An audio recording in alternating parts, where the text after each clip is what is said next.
how an induction motor starts. आज जिस actor की हम बात करेंगे शायद ही कोई शख्स होगा जिसे इनकी एक्टिंग पसंद नहीं आती हो। जो रोल इन्हें मिला है, सामने भले ही कितना ही बड़ा स्टार क्यों ना हो, इन्होंने अपने उस रोल को बखूबी निभाया है। इतने अच्छे अच्छे रोल्स और इतनी बेहतरीन फिल्मों का ये हिस्सा रह चुके हैं, लेकिन आज की डेट में ये इंसान एक गुमनामी के साये में जी रहे हैं।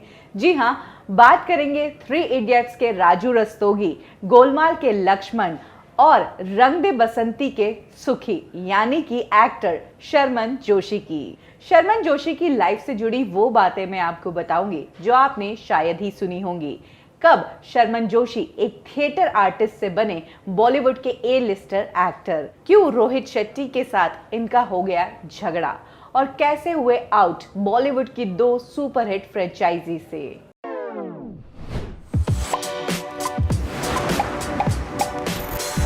शर्मन जोशी एक गुजराती फैमिली को बिलोंग करते हैं और थिएटर इनका फैमिली बिजनेस है। जी हाँ, इनके फादर खुद थिएटर के बहुत बड़े एक्टर रह चुके हैं। इनके फादर अरविंद जोशी ने शोले फिल्म में भी एक छोटा सा किरदार निभाया था। एक्टिंग के जीन्स शर्मन जोशी को अपने फादर से ही मिले। इनकी बहन है मानसी रॉय, जिन्होंने रोहित रॉय से शादी की है, और एक्ट्रेस केतकी दवे और पूर्वी जोशी इनकी कजिन्स है। यानी कि थिएटर और एक्टिंग का जो बिजनेस है वो इनका फैमिली बिजनेस है। शर्मन जोशी मुंबई में ही पले बड़े हैं और इन्होंने एक्टिंग अपने फादर को ही देख देख के सीखी है। इन्होंने अपने कॉलेज की पढ़ाई की नरसी मोंजी कॉलेज से, और यहीं पर उनकी क्लासमेट थी प्रेरणा चोपड़ा। प्रेरणा चोपड़ा लेजेंडरी विलेन प्रेम चोपड़ा साहब की बेटी है। शर्मन जोशी अपने कॉलेज टाइम में प्रेरणा को डेट कर रहे थे और फिल्मों में आने से पहले ही इन्होंने प्रेरणा के साथ शादी कर ली। ईयर 97 में शर्मन जोशी ने गुजराती थिएटर से अपने करियर की शुरुआत की और इस दौरान वो बेहतरीन प्लेस का हिस्सा रहे। इनफैक्ट उनका एक प्ले जिसमें उन्होंने एक डेफ का किरदार निभाया था, ये प्ले था ऑल द बेस्ट, और इस प्ले के कम से कम 500 शोज शर्मन जोशी कर चुके थे। इसीलिए गुजराती थिएटर इंडस्ट्री में शर्मन जोशी का काफी नाम हो गया था। 99 में शर्मन जोशी हिस्सा बने टीवी सीरियल गुब्बारे का, और इसी साल वो हमें नजर आए एक आर्ट फिल्म में।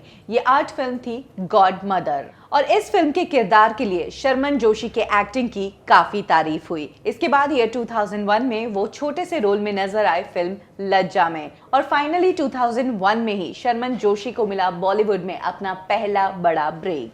ये फिल्म थी एन चंद्रा की स्टाइल फिल्म। इस फिल्म में शर्मन जोशी के साथ साहिल खान भी थे, साथ ही रिया सेन भी इस फिल्म का हिस्सा थी। ये फिल्म बहुत ही छोटे बजट की थी, लेकिन फिल्म बहुत ही अच्छी थी, लोगों को काफी पसंद आई और बॉक्स ऑफिस पर इस फिल्म ने अच्छा परफॉर्म किया। इसके बाद ही शर्मन जोशी को फिल्मों के ऑफर आने लगे। इसी दौरान साहिल खान के साथ उनकी जोड़ी को काफी पसंद किया गया और 2 से 3 फिल्में शर्मन जोशी को साहिल खान के साथ ही ऑफर हो चुकी थी, लेकिन ये सभी फिल्में बनने से पहले ही बंद हो गई।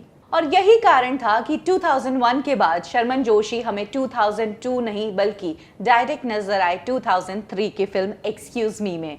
और ये फिल्म भी हूबहू स्टाइल की तरह ही थी, क्योंकि इस फिल्म को भी बनाया था एन चंद्रा ने ही, साथ ही इस फिल्म में भी उनके साथ साहिल खान ही थे, लेकिन ये फिल्म स्टाइल की तरह परफॉर्म नहीं कर पाई। और एक्सक्यूज मी के बाद शर्मन जोशी फिर से गायब हो गए। इसके बाद वो हमें नजर आए ईयर 2005 में, वो भी एक मल्टी स्टारर फिल्म में। ये फिल्म थी शादी नंबर 1, और इस फिल्म में थे संजय दत्त, फरदीन खान, जाहिद खान और शर्मन जोशी। इस फिल्म को डायरेक्ट किया था डेविड धवन ने, लेकिन ये फिल्म बॉक्स ऑफिस पर अच्छा परफॉर्म नहीं कर पाई। यानी कि कह सकते हैं कि शर्मन जोशी की बॉलीवुड में एंट्री उसी तरह से हुई कि अपनी पहली फिल्म में तो चमक गए, लेकिन बाकी की फिल्मों में रौनक नहीं दिखा पाए। लेकिन ईयर 2006 शर्मन जोशी के लिए वाकई में बहुत अच्छा प्रूव हुआ।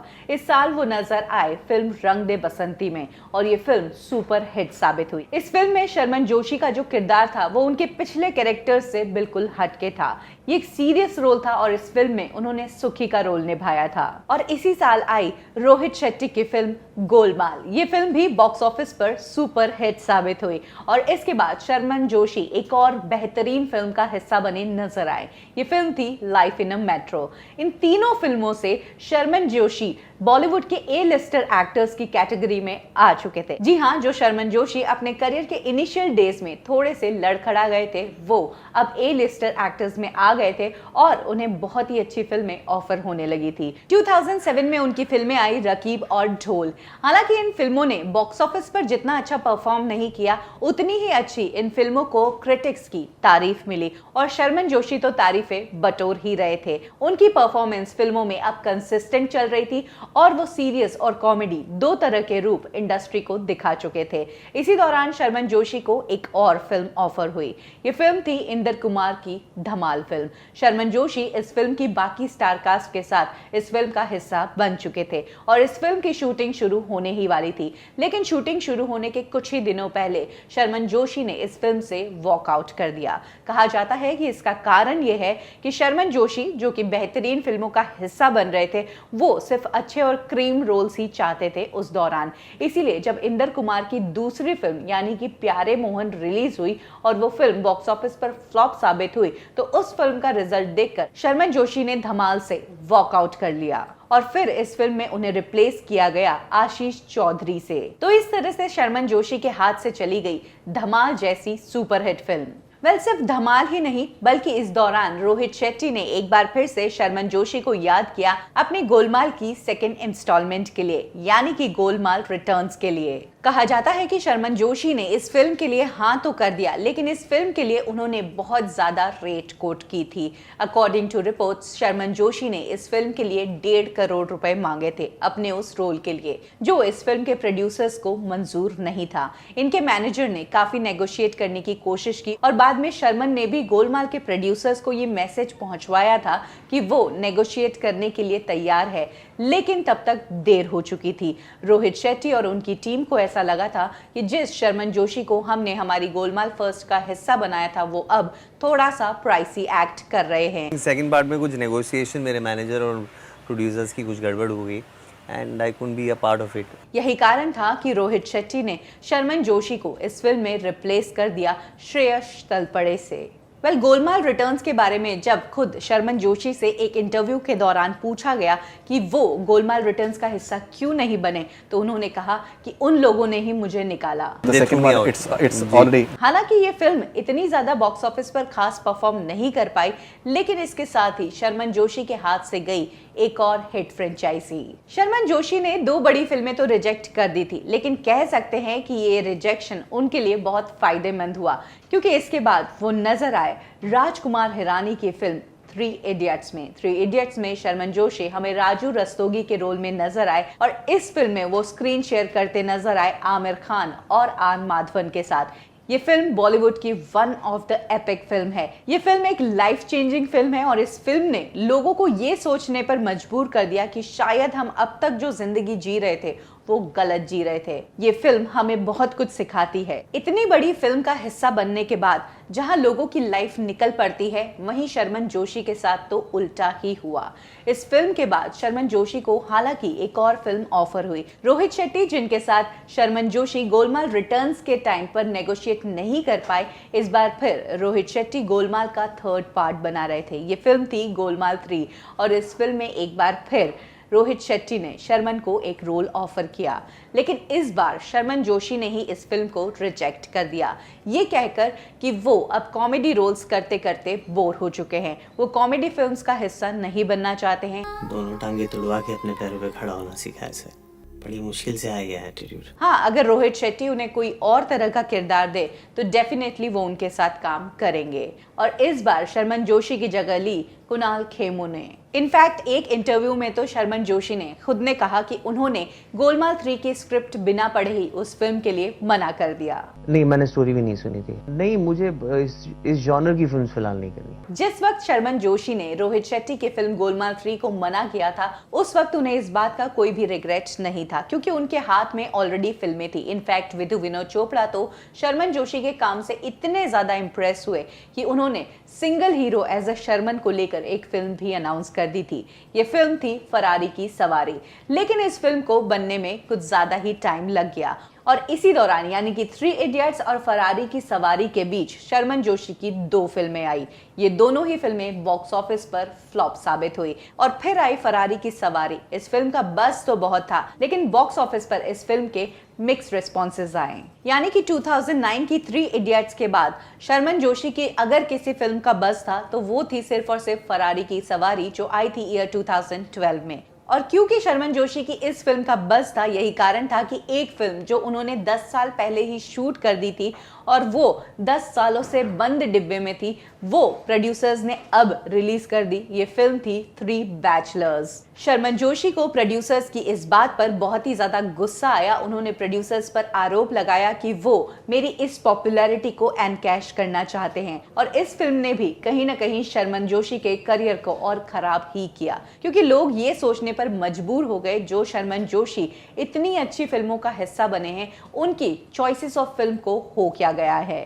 2013 और 14 में शर्मन जोशी की इक्की या दुक्की फिल्में ही आई। इस दौरान वो रेखा के साथ सुपर नानी फिल्म में भी नजर आए, लेकिन ये सभी फिल्में बॉक्स ऑफिस पर अच्छा परफॉर्म नहीं कर पाई। और 2015 में तो शर्मन जोशी ने कुछ ऐसा किया कि उनके फैंस को बहुत ही ज्यादा शॉक लग गया। 2015 में शर्मन जोशी हमें नजर आए हेट स्टोरी 3 में और इसके बाद से लोग शर्मन जोशी को हेट ही करने लग गए।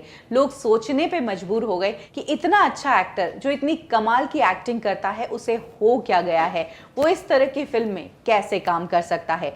और ये गलती उन्होंने सिर्फ एक बार नहीं की, बल्कि इसके बाद और भी इस गलती को रिपीट किया। इसके बाद और भी वो बी ग्रेड फिल्मों में नजर आए। 1920 लंदन, 3 स्टोरीज, वजह तुम हो, ये सभी फिल्में बॉक्स ऑफिस पर फ्लॉप साबित हुई और सभी लोग कह रहे थे कि शर्मन जोशी की चॉइसेस ऑफ फिल्म को हो क्या गया है। और इन फिल्मों को करने के बाद शर्मन जोशी को कुछ खास रोल्स ऑफर भी नहीं हो रहे थे, क्योंकि कॉमेडी के लिए तो वो ऑलरेडी मना कर चुके थे और अब ये फिल्में करने के बाद तो उनके पास रोल्स भी आना कम हो गए थे। यही कारण था कि अब Sharman Joshi back to zero आ गए थे, यानी कि जहां से उन्होंने शुरुआत की वो फिर से उसी दुनिया में चले गए थे।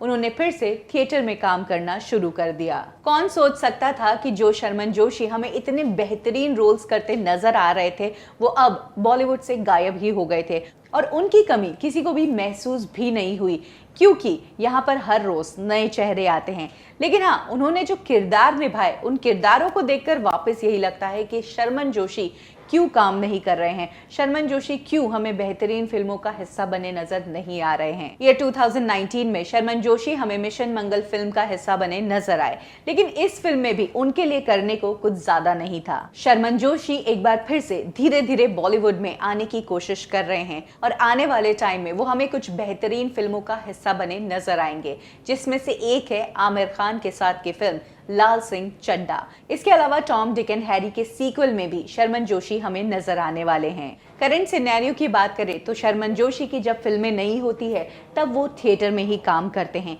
क्योंकि यही है उनका बेसिक, और इसके बाद वो अपनी फैमिली के साथ टाइम स्पेंड करते हैं। शर्मन जोशी की एक बेटी है और 2 जुड़वा बेटे हैं। शर्मन जोशी, अरशद वारसी इंडस्ट्री के वो एक्टर्स हैं जिनमें टैलेंट तो है, लेकिन इंडस्ट्री से इन्हें अपना पूरा क्रेडिट नहीं मिला है। ये इंडस्ट्री के one of the underrated actors में माने जाते हैं। सोचने वाली बात है कि हमारी इंडस्ट्री में इतने बड़े बड़े बैनर्स हैं जो करोड़ों के बजट की फिल्में बनाती है, उन बैनर्स को ये फाइन एक्टर्स क्यों नहीं नजर आते। 8 साल का थिएटर एक्सपीरियंस, सेम प्ले के 550 से भी ज्यादा शोज ऑल ओवर इंडिया में, दमदार परफॉर्मेंसेस, ब्रिलियंट इन एक्टिंग, ये काफी नहीं है क्या स्टार बनने के लिए? क्या गलती थी शर्मन जोशी की कि वो कहीं ना कहीं अपने करियर में पीछे रह गए? वेल, आपको क्या लगता है, क्या गलती हो गई शर्मन जोशी से? बड़े बड़े बैनर्स की चमचागिरी नहीं करना, अफेयर्स नहीं रखना, पब्लिसिटी स्टंट्स नहीं करना, यहाँ के बड़े स्टार्स और स्टार किड्स की तरह खुद को प्रमोट नहीं करना, या फिर रॉन्ग चॉइसेस ऑफ फिल्म्स? इनमें से क्या कारण है कि शर्मन जोशी अपने करियर को उस ऊंचाई पर नहीं ले जा पाए जिस पर उनका करियर होना चाहिए था? कमेंट सेक्शन में जरूर बताएं। साथ ही अब ये माना जा सकता है कि डिजिटल एज है और यहाँ पर स्टार नहीं बल्कि कंटेंट चलता है, तो वी होप कि इस डिजिटल से हमारे खोए हुए स्टार्स यानी कि शर्मन जोशी और अरशद वारसी ये फिर से लाइमलाइट में आ जाएंगे। हालांकि शर्मन जोशी ऑलरेडी बारिश नाम की वेब सीरीज का हिस्सा रह चुके हैं। कब की और कैसे में आज के लिए बस इतना ही। फिर मिलेंगे एक और स्टार की लाइफ और करियर एनालिसिस के साथ। तब तक के लिए लाइक करें हमारा फेसबुक पेज बॉलीवुड ठिकाना, फॉलो करें हमें इंस्टा पे और सब्सक्राइब करें हमारा यूट्यूब चैनल बॉलीवुड ठिकाना।